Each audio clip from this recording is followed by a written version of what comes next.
They got this jobs report out. It is out, the May jobs report. 172,000. Is there any doubt that this anecdotal evidence about a good labor market has been very correct? That is a really strong number. And last month, well, we had a revision from 115,000 to 179,000, which means the 2-month revision has got to be over 90,000. That is a good number. Even manufacturing posted a 7,000 job gain. So how strong is 172,000? That would be the best number since 185,000 in March. These are solid numbers. If we look at what's going on with average hourly earnings come in at 0.3 as expected. So there's a CNBC report about the jobs numbers, earnings numbers, and things are going pretty well from that regard. What does that mean for us folks? We ask our friend Steve Moore on Mondays, and he is with us once again, co-founder of the Committee for Prosperity, host of More Money, and author of The Trump Economic Miracle. Steve, welcome back to the show. Thanks for the time this afternoon. Hi, Annie. Good to be with you. Those numbers, people really seem to be pretty pumped about those numbers, and I'm always asking the question, of those jobs created, how many of them are publicly funded and how many of those jobs are privately funded? Well, it was a good report. It was a blockbuster report, and I was on Fox News when those numbers came out, and my jaw just dropped when I heard the numbers because they were much better than expected and just solid. And it shows that, businesses are hiring.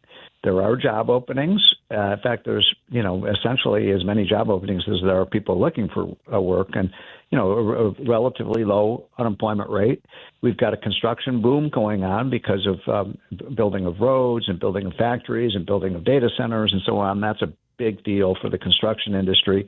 Manufacturing is showing a comeback after a lousy 2025.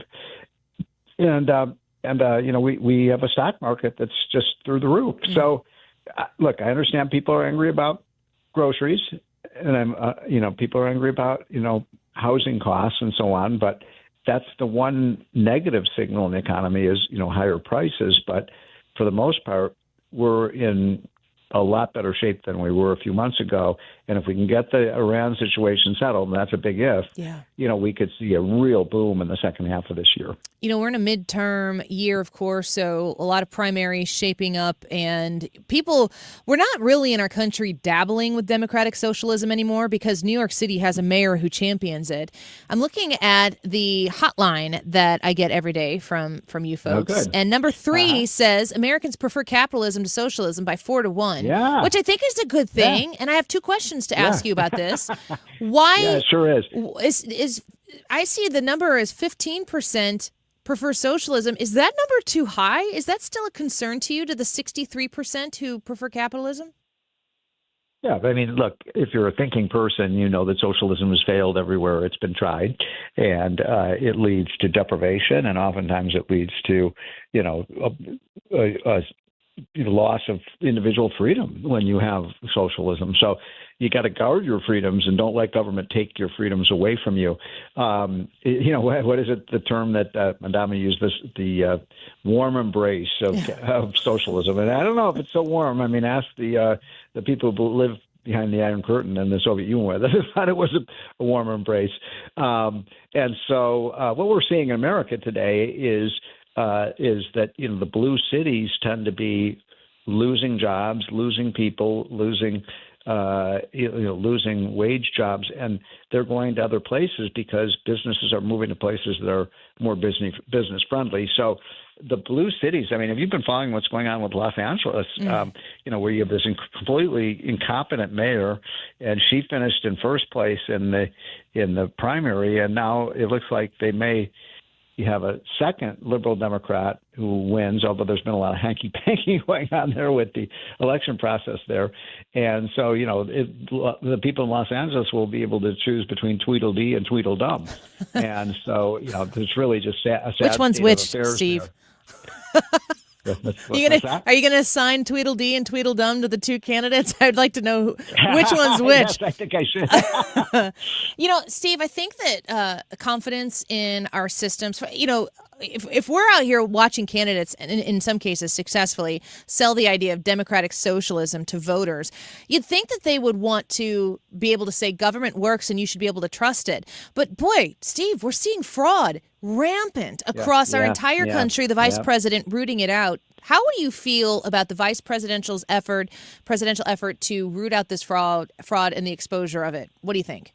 Well, first of all, you're making a really important point, which is that, it used to be when I first came to Washington 30-some years ago, you had Democrats and we would disagree on policy issues and stuff. But I always believe, Democrats wanted good government. They believed in big government, but they also believed in good government. I know still a lot of liberals do believe in good government, but a lot of them don't. They just want the money. Yeah. They just want, the money to be transferred out. They don't care if there's fraud. In fact, a lot of them favor fraud because, it's just coming from rich people. So they act as if the government can just print money and just hand it out to people. Gee, it would be a wonderful thing if we could do that. So I find that disturbing that you've got so many Democrats that are trying to stop what JD Vance is doing. Yeah. To trying to find the people who are stealing from us. I've said it on your show before. I'll say it again. It's when someone defrauds a government program, it's no different than somebody comes up to you on the street with a gun in your face and say, "Give me all your money." I mean, that's essentially what they're doing. They're stealing. So, my attitude is, how dare the Democrats talk about, raising taxes on people? First, let's get rid of all the fraud. Then maybe we can talk about raising taxes. Yeah, 100%. And I mean, if you look at the amounts that we're talking about, billions, a pile of $1 billion here and a pile of $1 billion there. It could be close to $1 trillion. I think it was it Stephen Miller who said at that kind of town hall thing he did with the vice president that if we eliminated the fraud, we could balance the budget? Well, I think that's, and Stephen's a good friend of mine, and I've known him for years. And he's a really smart guy. He's been such a valuable asset to Trump. I don't think he could balance the budget, but I think he could cut the deficit in half. Just in fraud. That's still a big number. Yes. And to think that you would be able to do that without having to cut a bunch of actual funded programs that people are benefiting from. Yes. Steve, we're thankful for your time today. Thank you for being with us, and I encourage people to check out that hotline as well. It's very helpful. Okay, thanks, Annie. Have a great week. You as well. Bye-bye.